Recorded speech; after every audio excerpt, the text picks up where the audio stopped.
शिव पुराण की कथा, भस्मासुर और शिवजी की लीला। शिव पुराण में एक असुर का उल्लेख मिलता है, भस्मासुर।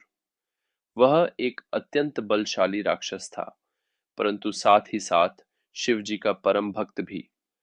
उसके मन में एक अद्भुत इच्छा पल रही थी, ऐसी शक्ति पाने की जिससे वह अजेय बन जाए। भस्मासुर ने शिव जी की घोर तपस्या शुरू कर दी।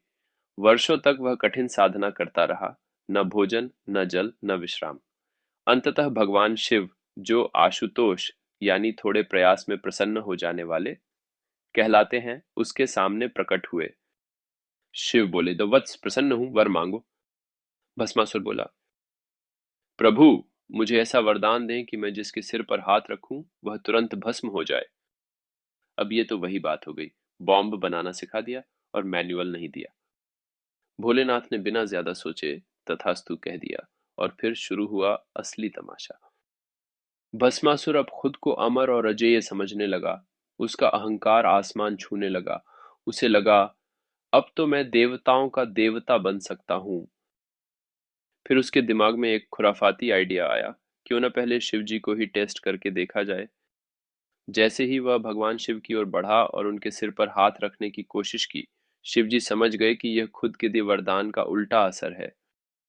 अब सोचिए, भोलेनाथ त्रिनेत्रधारी, कालों के भी काल, लेकिन एक भक्त के वरदान के कारण भागना पड़ा। शिवजी तीनों लोकों में भागने लगे, देवलोक, पृथ्वी, पाताल।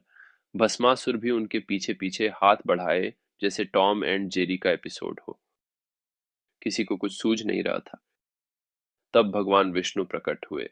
उन्होंने इस संकट को सुलझाने के लिए एक योजना बनाई। उन्होंने रूप धारण किया एक अति सुंदर नारी का, मोहिनी। मोहिनी इतनी रूपवती थी कि भस्मासुर उसे देखते ही पिघल गया, एकदम पनीर की तरह। मोहिनी बोली, हे वीर, तुम इतने शक्तिशाली हो, पर क्या तुम मेरे साथ नृत्य कर सकते हो? भस्मासुर ने कहा, तुम जो कहो वही करूंगा।